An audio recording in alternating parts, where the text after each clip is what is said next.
दूसरा कुरिन्थियों पहला अध्याय। कुरिन्थियों की कलीसिया विभाजित हो चुकी थी।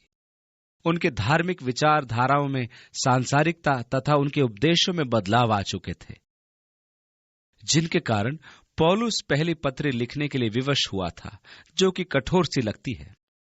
यह एक ऐसी पत्री है जो कि वहां की अनेक गलत शिक्षाओं को सुधारने की कोशिश में लिखी गई थी, और प्रयास यह भी था कि उन्हें दुनियादारी से निकालकर आत्मिक चाल चलन में लाया जाए। उनकी सांसारिकता का एक चिन्ह दलबंदी था जो उनके बीच में फैली हुई थी।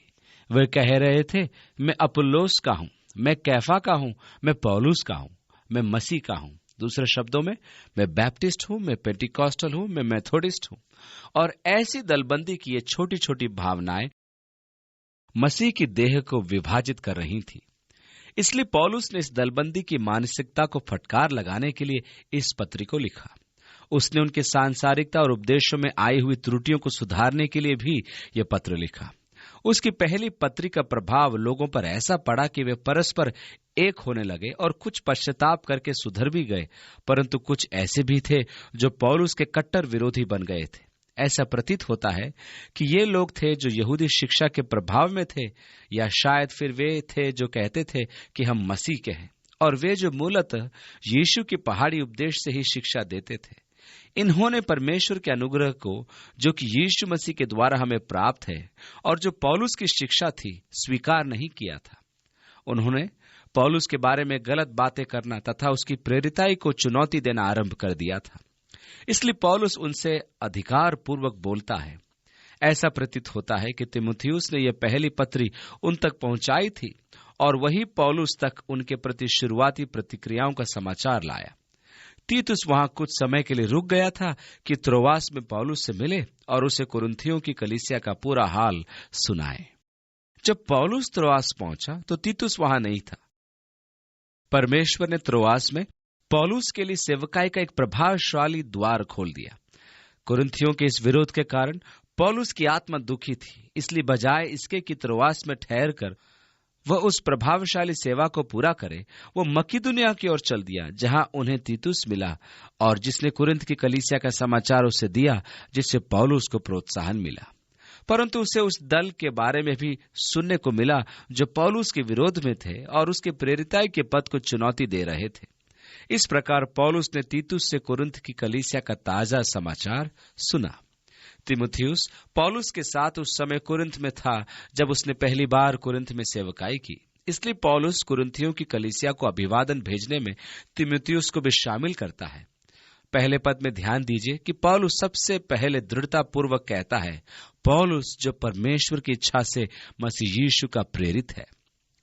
वहां कुछ लोग थे जो ये कहते थे कि उसने ये पदवी अपने आप ले ली है और वे उसकी प्रेरिताई को चुनौती दे रहे थे। परंतु यहां वो उस तथ्य के प्रति दावा प्रस्तुत करता है कि वह परमेश्वर की इच्छा से प्रेरित है।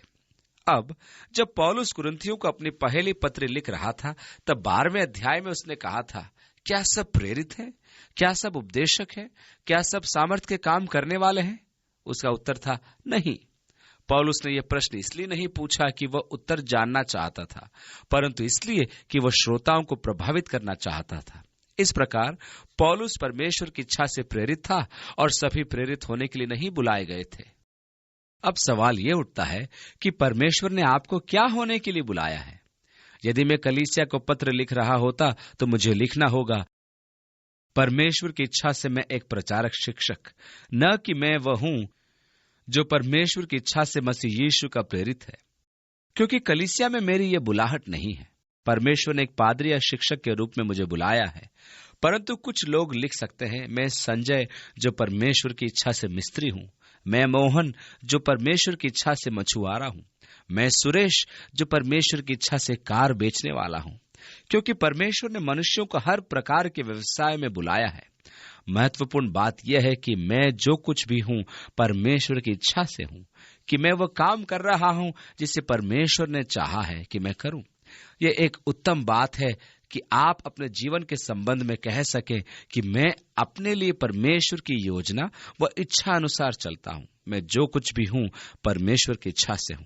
इसलिए आगे पौलुस लिखता है, पौलुस की ओर से जो परमेश्वर की इच्छा से मसीह यीशु का प्रेरित है, और भाई तीमुथियुस की ओर से।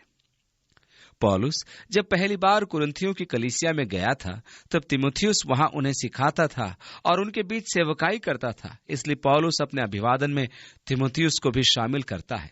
तीमुथियुस हमारा भाई, परमेश्वर की उस कलीसिया के नाम जो कुरिन्थुस में है, और तब वो कुरिन्थुस के आसपास के समस्त क्षेत्र अखाया को भी शामिल करता है। और दूसरी आयत में कहता है, हमारे पिता परमेश्वर और प्रभु यीशु मसीह की ओर से तुम्हें अनुग्रह और शांति मिलती रहे।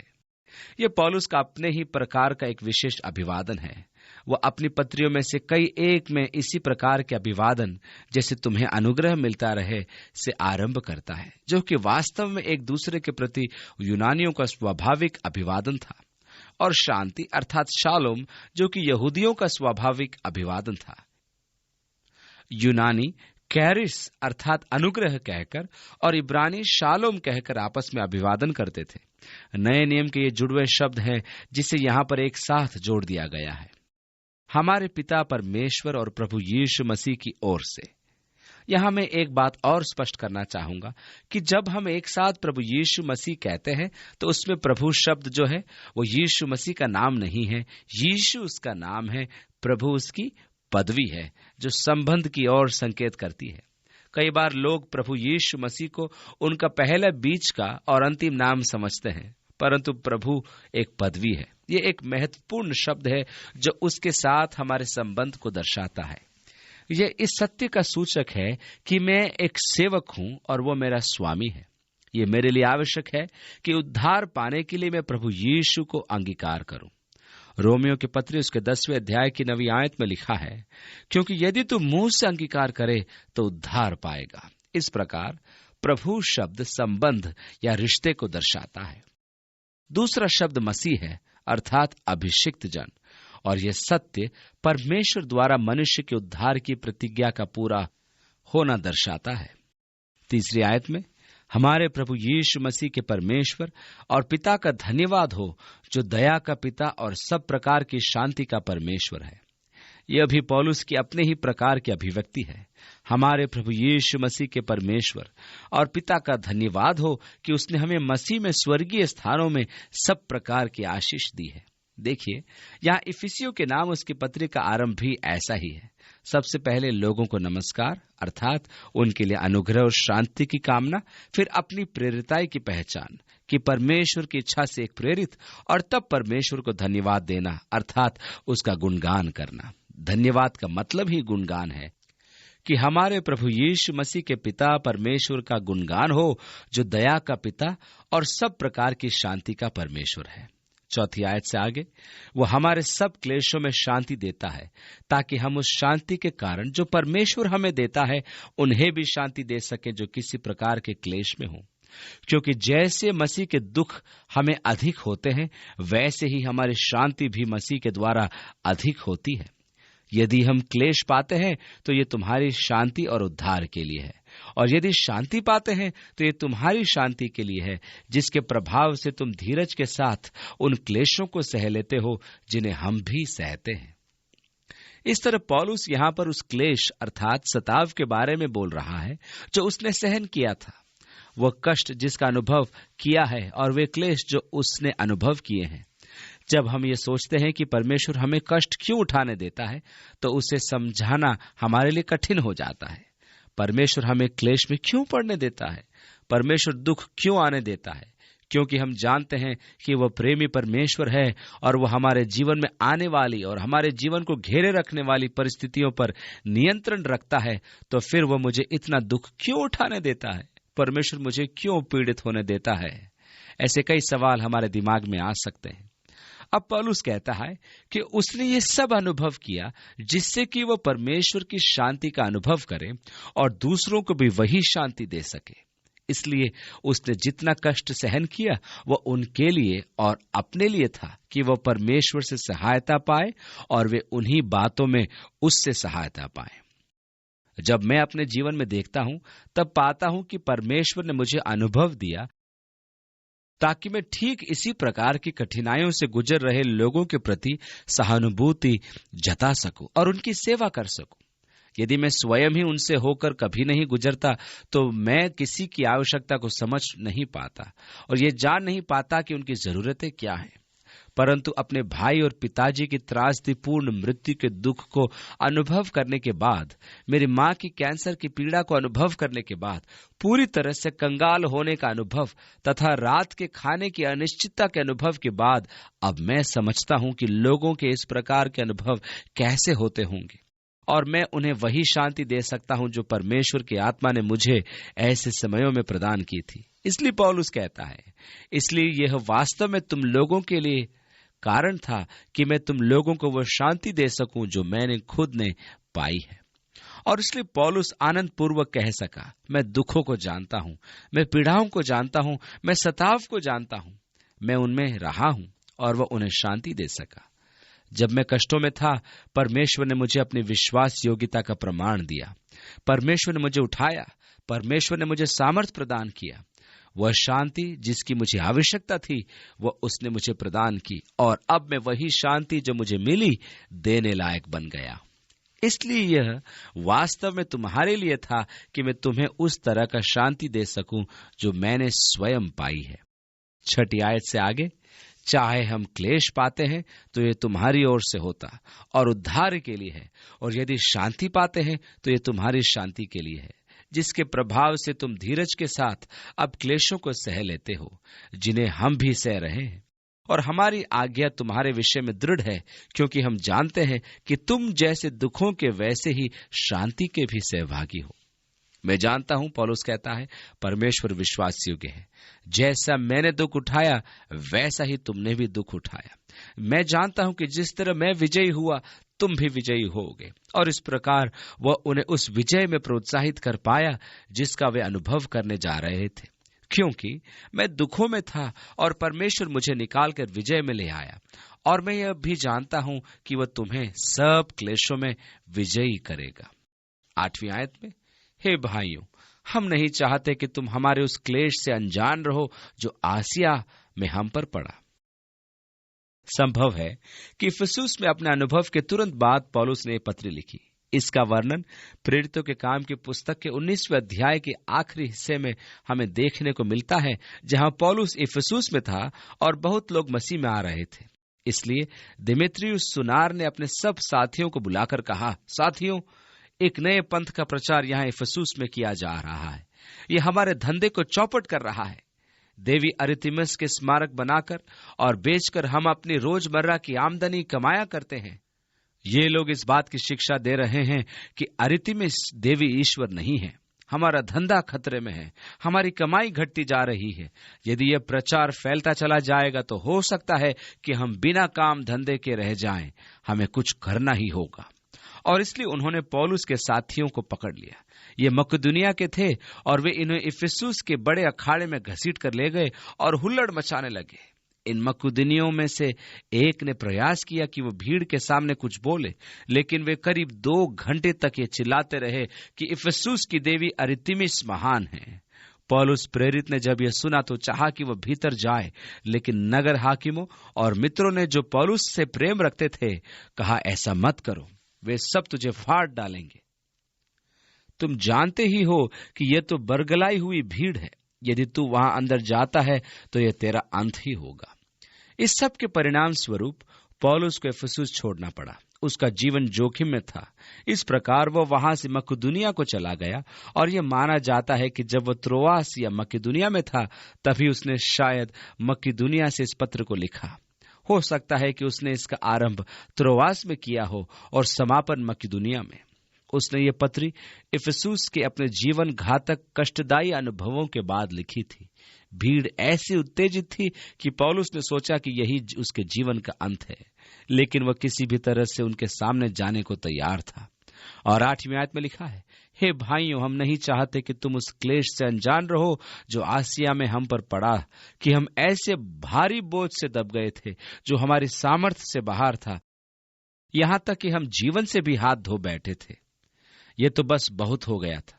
मेरी सहन करने की क्षमता से परे हो गया था। मैंने सचमुच जीवन की आशा ही छोड़ दी थी। मुझे तो ऐसा लगा कि मेरा अंत आ गया। वरन हमने अपने मन में समझ लिया था कि हम पर मृत्यु की आज्ञा हो चुकी है, कि हम अपना भरोसा न रखें वरन परमेश्वर का जो मरे हुओं को जिलाता है। मैं विश्वास करता हूं कि कई बार कई क्षेत्रों में परमेश्वर हमारे स्रोतों का, जैसे भावनाएं, स्वास्थ्य, पैसा इत्यादि को अंत तक ले आता है। कोई जगह नहीं बचती जहां हम जा सके, जहां हम वास्तव में आशा त्याग देते हैं और केवल यह कहते हैं, अब मैं परेशानी में पड़ गया। परमेश्वर मुझे कई बार ऐसे स्थान में ले आया जब मैंने सोचा कि मेरा हिम्मत जवाब दे गई है या मेरी योग्यताओं से अब कुछ नहीं मुझे मिलने वाला, और मैंने पूरी तरह आशा त्याग दी।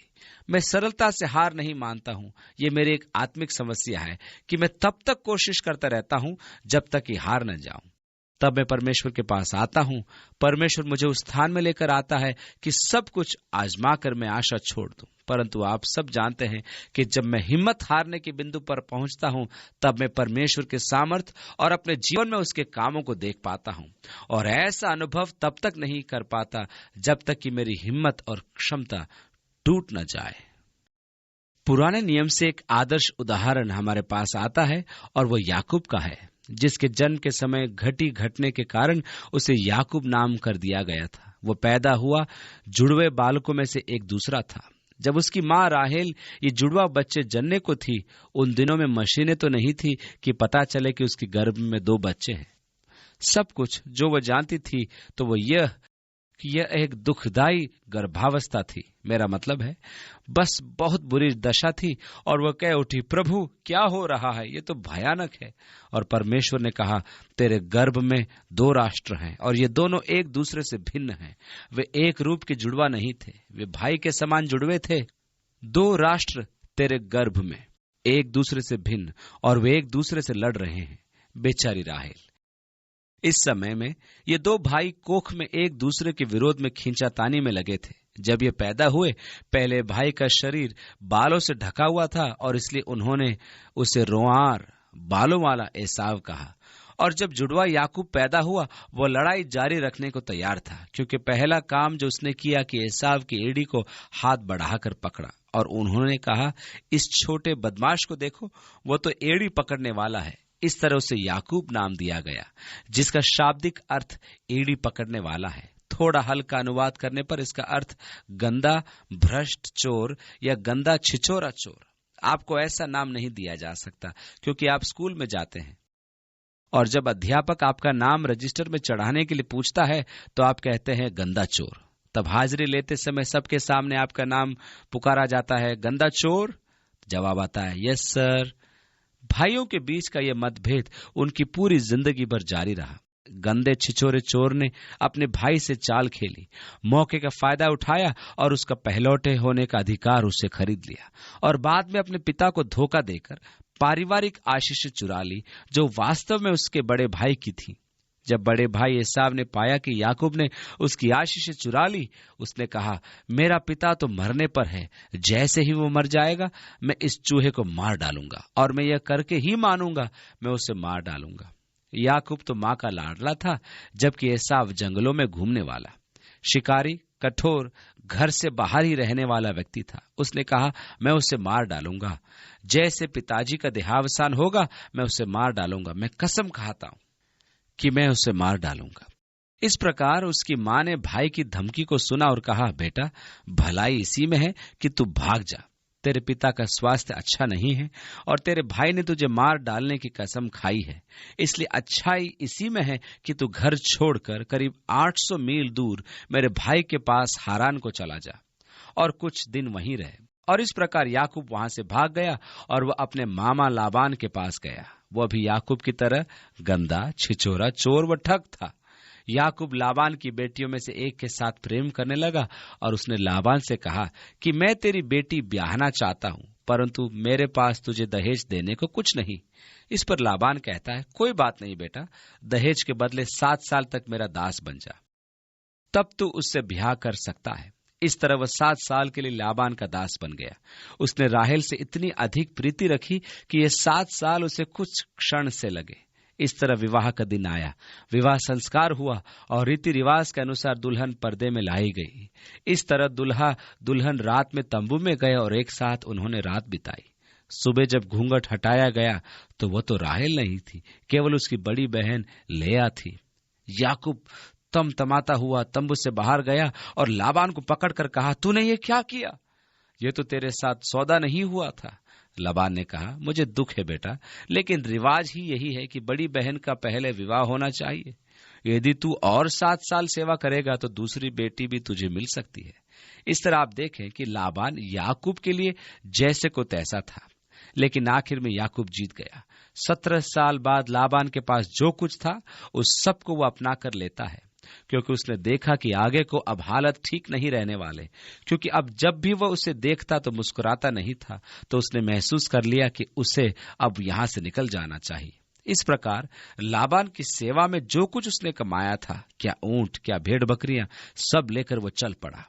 अब वो अपने घर की ओर जा रहा है और वह देश की सीमा पर आता है और नदी को पार करता है। सारी चीजों को ठीक ठाक करता है, तब अचानक ही उसे आगे भेजे गए दूतों से समाचार मिलता है कि तेरा भाई एसाव 400 योद्धाओं को लिए चला आता है। विस्मित होकर वह सोचने लगा, पिछली बार जब मैं एसाव से मिला था तो उसने मुझे मार डालने की धमकी दी थी। अब वह 400 पुरुषों को संग लिए आ रहा है, मैं क्या करूं? मैं तो वापस भी नहीं लौट सकता, क्योंकि उसने और लाबान ने एक सीमा निश्चित कर डाली थी। लाबान ने कह दिया था, यदि तू इस सीमा को लांघेगा तो फिर तू समझ लेना। और याकूब ने भी कहा था, तू भी इस सीमा को न लांघना, नहीं तो तेरी भी खैर नहीं। इस प्रकार उन्होंने सीमा निर्धारित कर ली कि उससे वे पार न करे। वो वापस नहीं जा सकता था और आगे बढ़ने से भी डरता था। स्वाभाविक तौर पर याकूब दुनिया के चतुर लोगों में से एक था। वो एक चतुर व्यक्ति था। वो किसी भी तरह से अपना लाभ उठाना चाहता था। वो बहुत चतुर था, परंतु यहां आकर वो फांसी गया। सुबह तो एसाव 400 लोगों के साथ आता होगा और मैं वापस भी नहीं जा सकता। इसलिए वह एक तरकीब निकालता है कि सारी चीजों की व्यवस्था करके वह सो जाए और रात को अच्छी तरह से आराम करे। जितना मैं कर सकता हूं, मुझे उतनी ताकत सुबह के लिए चाहिए। परंतु परमेश्वर के विचार कुछ और ही थे। सारी रात परमेश्वर का दूत उससे लड़ा। इस आने वाली भारी भरकम दिन का सामना करने के लिए अच्छी नींद के बजाय पौ फटने तक वह अपने आप को एक स्वर्गदूत से लड़ता हुआ पाता है, और वह स्वर्गदूत उस पर हावी न हो सका। कई लोग विश्वास करते हैं कि वह स्वर्गदूत प्रभु को छोड़ और कोई नहीं था। मैं भी यही विश्वास करता हूं। ये यीशु मसीह था जो उससे लड़ा था। उसने उस स्थान का नाम पेनिएल रखा, क्योंकि उसने कहा कि मैंने परमेश्वर को आमने सामने देखा। लेकिन ये लिखा है कि प्रभु के उस दूत ने उसकी जांघ की नस को छुआ और वो लंगड़ा हो गया। अरे देखो, ये क्या हो गया? इस व्यक्ति का अपने आप ही अंत हो गया, क्योंकि वो बहुत चतुर और युक्ति करने वाला था कि परमेश्वर को उसके साथ कठोर व्यवहार करना पड़ा। उसके सामने तो रेखा खींची थी, वो वापस नहीं जा सकता था। उसका भाई 400 पुरुष संग लिए आ रहा है और वह सारी रात लड़ते लड़ते थक गया था। और इस सब के बाद स्वर्गदूत ने उसकी जांघ की नस को छुआ और वो लंगड़ा भी हो गया। नस सिकुड़ गई, दर्द करने लगी और वो लंगड़ा हो गया। अब वह इस बिंदु पर घिर चुका था। वो अंततः हार गया। उसकी चतुराई समाप्त हो गई। उसने रोना आरंभ कर दिया और स्वर्गदूत से कहा, मुझे आशीष दिए बिना छोड़कर मत जा। अब परमेश्वर के वचन के अनुसार यदि आप आशीष पाने के लिए विनती करते हैं तो इसका अर्थ है कि आपने उस व्यक्ति की श्रेष्ठता स्वीकार कर ली है, जैसा छोटा बड़े से हमेशा आशीष पाता है। इस तरह जब वो आशीष के लिए विनती कर रहा है तो स्पष्ट है कि उसने हार मान ली। मैंने यह पाया कि मैं हार चुका हूं, कृपया मुझे आशीर्वाद दें। परमेश्वर के दूत ने पूछा, तेरा नाम क्या है? और उसने उत्तर दिया, गंदा छिछोरा चोर। और दूत ने उत्तर दिया, अब से आगे तुम गंदे छिछोरे चोर नहीं रहोगे, परंतु तुम परमेश्वर शासित व्यक्ति होंगे, अर्थात इज़राइल, एक परमेश्वर का जन तुम्हारा नया नाम होगा। वो अपने स्वयं के अंत तक लाया गया, लेकिन साथ ही वो जीवन के एक नए अध्याय के आरंभ में लाया गया। यह याकूब के लिए विजय का क्या ही महिमामय दिन था जब वो अपने स्वयं के अंत में लाया गया। ये उसकी स्वाभाविक दुष्टता और छल का अंत था। उसने अपने जीवन को परमेश्वर पर छोड़ दिया और वो परमेश्वर द्वारा शासित जन बन गया, और वास्तव में उसकी हार जय के एक जीवन की शुरुआत बन गई। ऐसा ही प्राय हम अपने आप में पाते हैं। वह स्थान जहां हम हिम्मत हार जाते हैं, जहां हम त्याग करने के लिए बाध्य हो जाते हैं, जहां हम अपने आप को हालातों से कभी बाहर निकल पाने की आशा ही त्याग देते हैं और मैं अपने आप को किस्मत के भरोसे छोड़ देता हूं। यही है वह स्थान जहां परमेश्वर को काम करने का मौका मिलता है। ये कोई वचन नहीं, कविता है, लेकिन इससे बहुत बड़ा सत्य है। ये एक वचन हो सकता है कि मनुष्य का परम संकट परमेश्वर के लिए अवसर है। जब मैं अपनी स्वयं की दुर्गति पर आ जाता हूं और जब मैं और आगे नहीं जा सकता, तब परमेश्वर को मेरे जीवन में काम करने का अवसर मिलता है। परमेश्वर मुझे उस स्थान तक इसलिए लाता है कि वह मुझ में काम कर सके। मेरे स्वभाव के कारण परमेश्वर को मेरे जीवन में अपना काम करने से पहले मुझे उस स्थान में लेकर आना पड़ता है, क्योंकि वह जानता है कि मैं एक अत्यधिक आत्मनिर्भर व्यक्ति हूं और मैं हमेशा यही सोचता हूं कि मैं हालातों को संभाल सकता हूं। यदि वह मुझे आगे बढ़ने देता है और मैं कहने लगता हूं, बहुत अच्छे, मैंने इसका सामना कर लिया है। इस प्रकार जब मैं समस्या से होकर गुजरता हूं तो अपने दांत पीसते हुए कहता हूं, तुम जानते हो मैं इसे कर दिखाऊंगा। और परमेश्वर जानता है कि मैं किस प्रकार का व्यक्ति हूं। मैं कोशिश करूंगा कि पार हो जाऊं। इस तरह परमेश्वर मुझे तब तक कोशिश करने देता है जब तक कि मैं हार नहीं मान जाता और जब तक मैं स्वयं के अंत में नहीं आ जाता और फिर कहता हूं, परमेश्वर मैं पार नहीं निकल सकता, जो होना था सो हो गया। तब परमेश्वर द्वार खोलता है और मैं कहता हूं, हे परमेश्वर, मैं इतना मूर्ख क्यों हूं कि इतनी सारी पीड़ाओं से होकर गुजरा। मैंने इन्हें तुझ पर क्यों नहीं डाल दिया। आप देखते हैं, प्राय आपकी हार आपकी महानतम विजय बन जाती है, क्योंकि हम अपनी क्षमता के अंत में पहुंच जाते हैं और उस बिंदु पर हम इसे परमेश्वर पर छोड़ देते हैं। बहुत सारे लोग जब इस स्थान पर पहुंचते हैं और सोचने लगते हैं कि सब कुछ समाप्त हो गया। नहीं, ऐसा नहीं है। यह सर्वथा नए अनुभव की शुरुआत है, परमेश्वर के सामर्थ्य को आपके जीवन में महसूस करने का अनुभव। इस प्रकार पौलुस उस स्थिति में आया। आप जानते हैं कि पौलुस एक ऐसा व्यक्ति था जो कुछ भी करने के लिए तत्पर रहता था। उसमें ऐसा आत्म साहस था जो हार नहीं मानता था। इसलिए परमेश्वर उसे जीवन की निराशा में लेकर आया। हम ऐसे भारी बोझ से दब गए थे जो हमारी सामर्थ्य से बाहर था, यहां तक कि हम जीवन से भी हाथ धो बैठे थे। हम पर मृत्यु की आज्ञा हो चुकी थी ताकि हम अपने ऊपर भरोसा न रखें। यह परमेश्वर का उद्देश्य है कि वह आपको आपकी खुदी के अंत तक ले आए, इतनी अधिकाई से कि आप अपना भरोसा न रखें, लेकिन आप परमेश्वर में जो मृतकों को जिलाता है भरोसा रखना सीख सकें। और 10वीं आयत में लिखा है, उसी ने हमें मृत्यु के ऐसे बड़े संकट से बचाया और बचाएगा, और उस पर हमारी यह आशा है कि वह आगे को भी बचाता रहेगा। बीते समय में, वर्तमान समय में, वह आने वाले समय में वह हमें छुड़ाता है। अभी भी वह हमें छुड़ाना जारी रखे हुए है और बस ये भरोसा करता हूं कि वह हमें छुड़ाने वाला है। आप देखिए कि भविष्य की विजय बीते समय की विजय के द्वारा सुनिश्चित की गई। बीते समय में उसकी विश्वास योग्यता मेरे लिए गवाही है कि वह भविष्य में भी मेरे साथ विश्वास योग्य ही रहेगा। परमेश्वर विश्वास योग्य था, उसने मुझे छुड़ाया।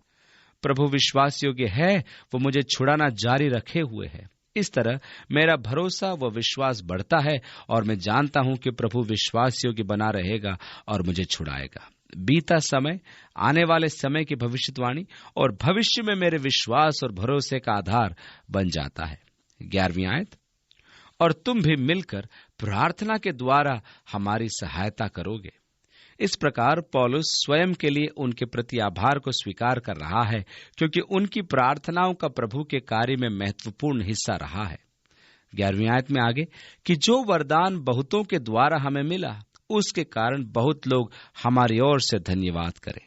इस तरह मैं तुम्हारे दान एवं प्रार्थनाओं के लिए धन्यवाद देता हूं। और 12वीं आयत में, क्योंकि हम अपने विवेक की इस गवाही पर घमंड करते हैं कि जगत में और विशेष करके तुम्हारे बीच हमारा चरित्र परमेश्वर के योग्य ऐसी पवित्रता और सच्चाई सहित था, जो शारीरिक ज्ञान से नहीं परंतु परमेश्वर के अनुग्रह के साथ था।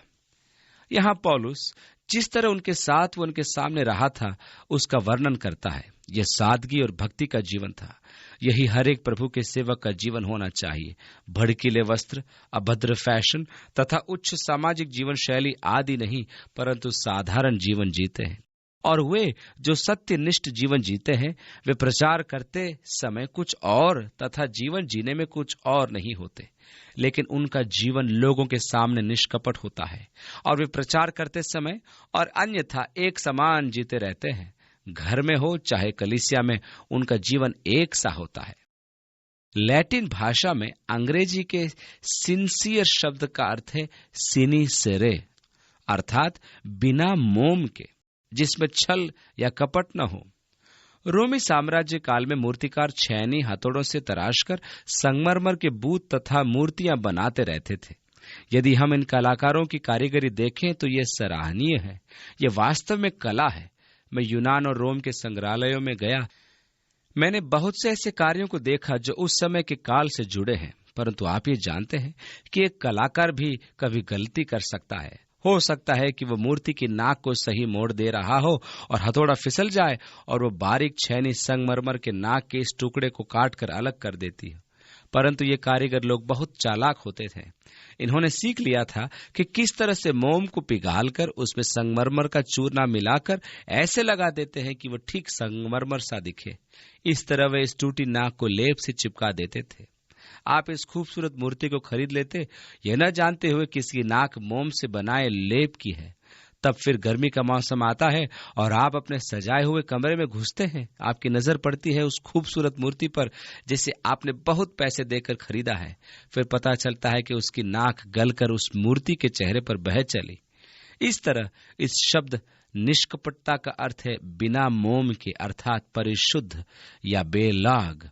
जो आप बाहर से दिखाई देते हैं, आप वास्तव में वही हैं कि आप बहुत ही निष्कपट जीवन जीते हैं। इस प्रकार पौलुस ने अपने जीवन को व्यक्त किया, अपने जीने के ढंग को, जो सादगी और ईश्वरीय निश्चलता थी, शारीरिक बुद्धिमत्ता के द्वारा नहीं, लेकिन परमेश्वर के अनुग्रह के द्वारा। हम तुम्हें और कुछ नहीं लिखते, केवल वह जो तुम पढ़ते या मानते भी हो, और मुझे ये आशा है कि अंत तक भी मानते रहोगे। दूसरे शब्दों में, मैं दो मुहा नहीं हूं, मैं ईमानदार हूं। जो बातें मैं तुम्हें लिखता हूं, मैं कुछ और नहीं सोच रहा हूं। जो मैं कह रहा हूं, उसमें कोई दो राय नहीं है। मेरी कलीसिया में एक स्त्री थी जिससे मैंने कभी पासबानी की सेवा दी थी, लेकिन वो हमेशा एक दोहरे अर्थ की तलाश में रहती थी। वो सोमवार मुझे फोन करके पूछती थी कि पादरी जी, जब आपने कल रात मुझसे शुभ रात्रि कहा था तो यथार्थ में आपका क्या मतलब था? वो हमेशा ये कहती थी कि आपका ऐसे कहने का क्या अभिप्राय था? आप मुझसे क्या कहने की कोशिश कर रहे थे? ये बात तो सच है कि मैं अपनी बातों में गुप्त संदेशों को छुपाने में बहुत अज्ञानी हूं। मैं वही कहता हूं जो मैं कहना चाहता हूं, और जो मैं कहना चाहता हूं वही कहता हूं। इस प्रकार पौलुस ठीक यही बात अपने बारे में प्रकट करता है। जो मैं तुम्हें समझाता हूं यह वही है। तुम जानते हो कि यह वही है जो तुम पढ़ते और मानते हो। मेरे पास लिखने के लिए कुछ और नहीं है सिवाय इसके कि जो मैं तुम्हारे प्रति महसूस करता हूं यह वही है। 14वीं आयत से आगे, जैसा तुम में से कितनों ने मान लिया है कि हम तुम्हारे घमंड का कारण हैं, वैसे ही तुम भी प्रभु यीशु मसीह के दिन हमारे लिए घमंड का कारण ठहरोगे। इसी भरोसे से मैं चाहता था कि पहले तुम्हारे पास आऊं कि तुम्हें एक और दान मिले। पौलुस उन्हें पहले लिख चुका था कि वो उनके पास आ रहा था, लेकिन वो नहीं पहुंचा, और इसलिए पौलुस को बदनाम करने वाले कह रहे थे, देखो इस आदमी की चंचलता कैसी है। उसके शब्दों पर आप विश्वास नहीं कर सकते। वो कहता कुछ है और करता कुछ और है। पौलुस उस सच्चाई को लिख रहा है कि वो वास्तव में आना चाहता था, जैसा कि उसने अपने पत्र में लिखा था, पर आ न सका, और मैं तुम्हारे पास आने का इरादा बनाए हुए था। 16वीं आयत में, और मैं तुम्हारे पास से होकर मकिदुनिया को जाऊं और फिर मकिदुनिया से तुम्हारे पास आऊं और तुम मुझे यहूदिया की ओर कुछ दूर तक पहुंचाओ।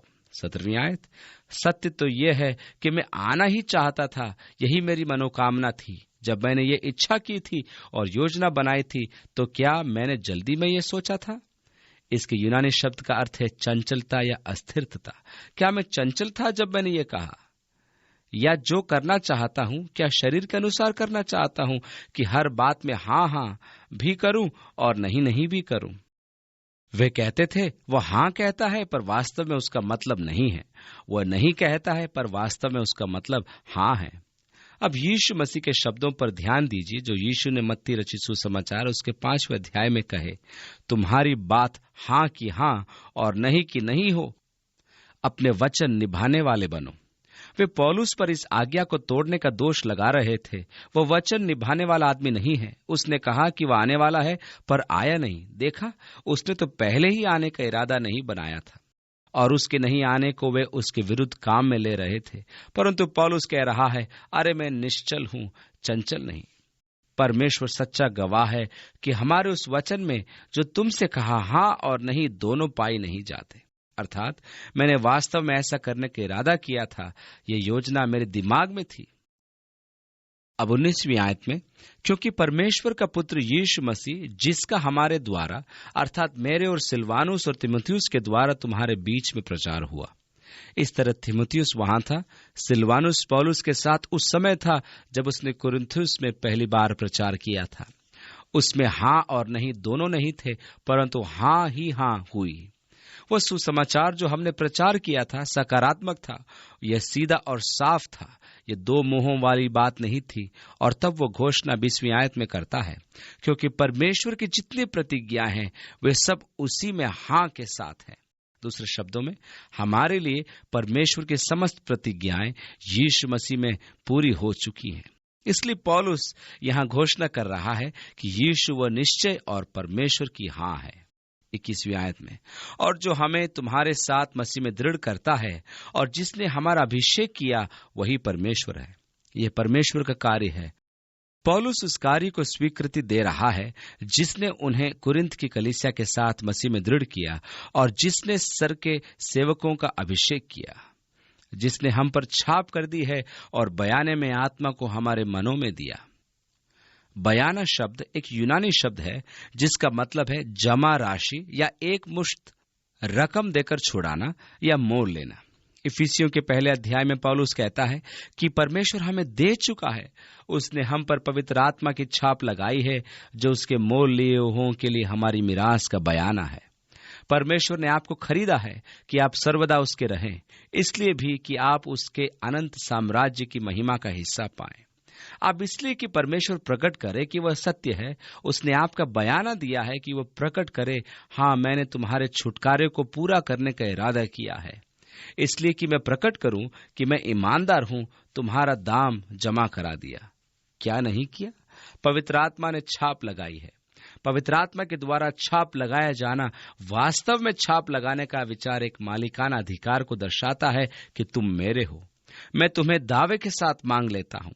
यहां पेशगी देने वाली बात कि एक दिन मैं तुम्हारी देह को छुटकारा दूंगा और तुम्हें महिमा में ले जाऊंगा। और इस प्रकार परमेश्वर ने हमें आत्मा दिया, छाप लगाई और आत्मा का बयाना हमारे हृदयों में रखा। 23वीं आयत, मैं परमेश्वर को गवाह करके कहता हूं कि मैं अब तक कुरिन्थियुस में इसलिए नहीं आया कि मुझे तुम पर तरस आता था। पहला समाचार जो पौलुस को कुरिन्थियों से प्राप्त हुआ वह ज्यादा उत्साहित करने वाला नहीं था, जिससे वह परेशान हो गया और वह एक आम व्यक्ति के समान पर क्रोध प्रकट करने वाला था। तीतुस ने सब सुन लेने की प्रतीक्षा की, इसलिए उसने कहा, मुझे तुम पर तरस आता है। 24वीं आयत, यह नहीं कि हम विश्वास के विषय में तुम पर प्रभुता जताना चाहते हैं, परंतु तुम्हारे आनंद में सहायक हैं, क्योंकि तुम विश्वास ही से स्थिर रहते हो। पौलुस का महिमानवन बढ़ता जा रहा है। मैं आकर तुम पर प्रभुता जताना नहीं चाहता। आजकल बहुत सारे लोग पासबान हैं जो कि लोगों पर प्रभुता रखना चाहते हैं। दूसरी कलीसिया में जाने की हिम्मत मत करना, ऐसा करने की हिम्मत मत करना, वैसा करने की हिम्मत मत करना इत्यादि, और वे लोगों के ऊपर अधिकार रखना चाहते हैं। पौलुस ने कहा कि मैं तुम्हारे विश्वास के विषय में प्रभुता नहीं जताना चाहता, मैं तो केवल तुम्हारे आनंद में भागीदार होना चाहता हूं। सहभागिता का कैसा महान अवसर, क्योंकि विश्वास द्वारा तुम स्थिर रहते हो। मैं तुम्हारी सहायता करना चाहता हूं कि तुम प्रभु में परिपूर्ण आनंद का अनुभव करो। मैं एक कलीसिया में बहुत सालों से था जहां वे प्रभुता का ऐसा अभ्यास करते थे कि मैं दूसरी कलीसिया में जाने से भी डरता था। अच्छा, यदि तुम दूसरी कलीसिया में जाओगे तो यदि तुम प्रार्थना भी करो तो भी हवा में नहीं उठाए जाओगे, क्योंकि तुम हमारे साथ नहीं हो।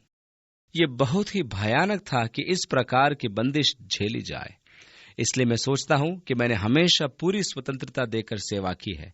मैंने हमेशा महसूस किया है कि यदि तुम किसी प्रकार किसी को बांधकर अपने साथ रखना चाहते हो तो किसी भी प्रकार वे तुम्हारे साथ नहीं रहेंगे। ये तुम्हारे लिए बेहतर होगा कि उन्हें जाने दिया जाए, बजाय इसके कि वे अपने बंधनों के कारण चीखें चिल्लाएं।